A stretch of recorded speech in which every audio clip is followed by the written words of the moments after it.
Hi everybody, I'm Liz Fanlow and I am talking to you tonight about Wisdom for Women, one of my series that I do on a periodic basis.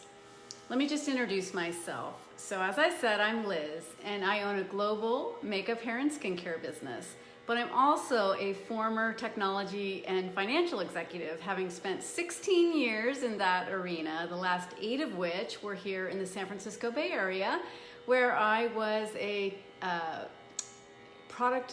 where I was vice president of product development and product marketing at Charles Schwab in the institutional division. And I liked it very much. But I ended up changing careers and I'm now an entrepreneur. And I wake up from a business perspective when I get to work and I think about every day, how can I help my clients look and feel their very best? Because I truly believe if you like what you see here, you're gonna feel amazing in here. You see, inner beauty and outer beauty are forever entwined. So that kind of brings me to how I started this series, Wisdom for Women. What I do is I interview different women periodically about nuggets that they have with relation to their businesses and their careers that they want to share. And then sometimes I also share some nuggets of wisdom of my own. And that's what I'm going to do tonight. One of the things I get asked about frequently is this transition that I made from financial services and tech to beauty. How did it happen? How did I make it happen? And how can you make it happen in whatever you might want to change to? So that's what we're going to talk about tonight. And I have 3, I hope, actionable ideas for you to work with this. But first, let me just define transitions. Okay, one thing I want to make clear is it doesn't just happen overnight. You don't just leave your job in one industry and boom, start your job in the next industry. So generally there's some research that's happening. You might be sidestepping, you might be doing a little volunteer work in a new industry that you're interested in. You might, do a little legwork first, and that's fine. Or you might add on a second job or add on what society is calling a side gig nowadays. That is a great way to determine if you want to make a transition. So that's what I want to make sure that people understand. I'm not talking about people that just want to up and leave their careers, okay? It's a big, broad umbrella. All right, so here's the first thing I want to talk about when you're talking about transitions. That's role models. Think about who your role models are. When I was growing up, my role model was my father, who was a doctor, and he was a doctor for 50 years, okay? That was the role model I had. And his colleagues were all doctors too, or there were lawyers. Basically what I'm trying to say is that my role models were people that had the same career their entire professional lives. That's just not the way it is anymore. And I found that I had to get over that. In my experience, I had to get over the fact that I was gonna change my career many times. And it's okay to do so. It's all right. The average person today has between 12 and 14 job changes in their professional career. So think about that, all right? So the pendulum is completely swung. And I found that I had to get over that it was okay to think I'd done what I wanted to do in financial services and high tech, and now I wanted to move on to the next chapter. And that's okay. So keep that in mind. So that's step number 1. Who are your role models? And if they're not serving you, find new ones. All right, number 2. What did you love to do as a kid?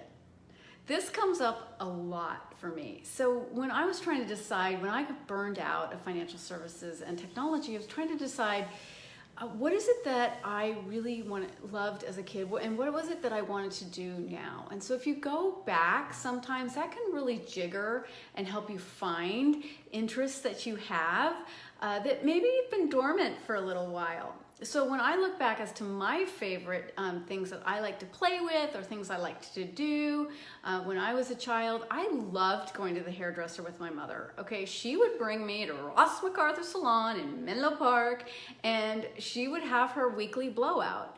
Kind of funny how we've come full circle with all these blow dry bars, huh? But that's a whole nother conversation.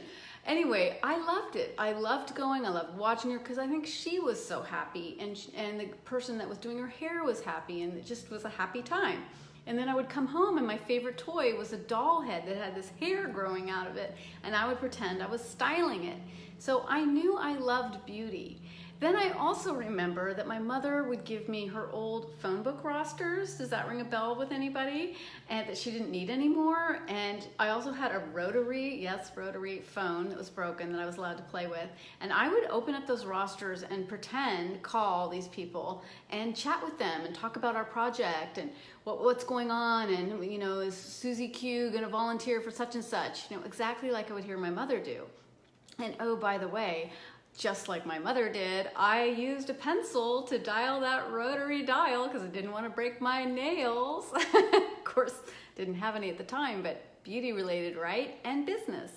And then I remember in high school, I went to a high school where we had a very, very strict dress code. We had a uniform.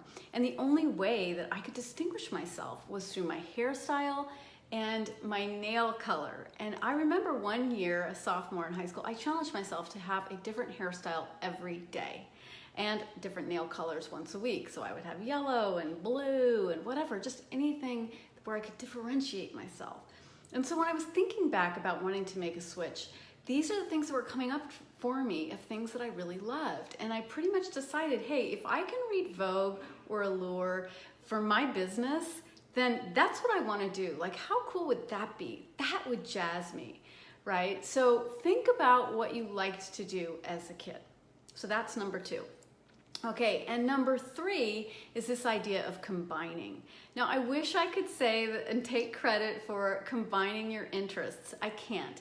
There is a great writer out there, his name is James Altucher, and he came up with this idea. But what you do is you think about, list all your interests. So I might love beauty, but I do still love technology.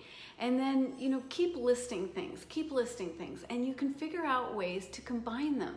They may not all make sense, and it may not come to you right away. It didn't for me, but in the end, I've ended up combining my love of beauty with my love of technology and building an online business, and I'm even developing virtual beauty services. So this is, gosh, in the words of today's young millennials, this is my jam. I mean, I get to build a business where I'm in charge and I'm doing it the way I want to do it in a subject matter that I love, and I'm adding the technology element to it. So when I first started to make a transition though, a lot of people said to me, oh, technology, oh, you should be a technology consultant. Everybody would hire you, and that's what you should do, and you should go help people, and you should help them with organizing all their photos, and you should help them with organizing their tasks like you do, and you should help people just bring all their different applications and get their whole life organized on their computer. You're so good at that, you should do that. So I knew I loved technology and I knew I could do that, but that's not me. I don't have the patience for that. All right, so when you're combining likes and dislikes and trying to figure out what might work, you gotta also be realistic and bring in your desires. And yes, it's important to listen to what other people are advising you to do, but at the same time, you know yourself best, and you know A, how you learn best, and B, what you're, how far out of your comfort zone you're willing to get. So the final thing with this combining idea is that when I decided I wanted to go into beauty, I didn't just start my beauty business. I mean, I had to go back to school. I also sidestepped into running a very large spa in San Francisco where I wore a uniform again, and I worked at the front desk.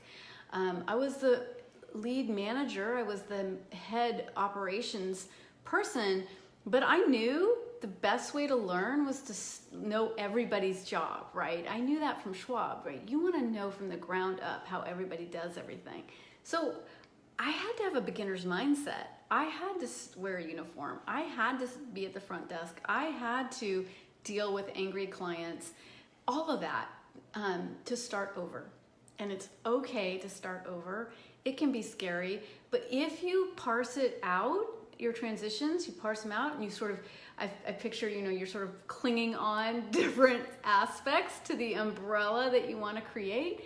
You will create the narrative of your next career, your next chapter, whatever we want to call it. Okay, so hopefully those are 3 actionable ideas, 3 nuggets of wisdom for you. First of all, think about your role models, and if they're not serving you, you can still love them, but let them go and find new ones. Secondly, what did you love to do as a kid? Okay, what fired you up? What got you psyched? Can you make that into a side business? Can you make it into a volunteer type activity, just to see if you might want to go into that? And then third, think about this idea of combining. List all your loves and draw lines between them, and can you combine them to make something a go? All right, so that's it for tonight. Get ready for another great Words of Wisdom episode coming your way in just a few weeks, where I will be interviewing yet another fabulous woman of business. Have a great evening.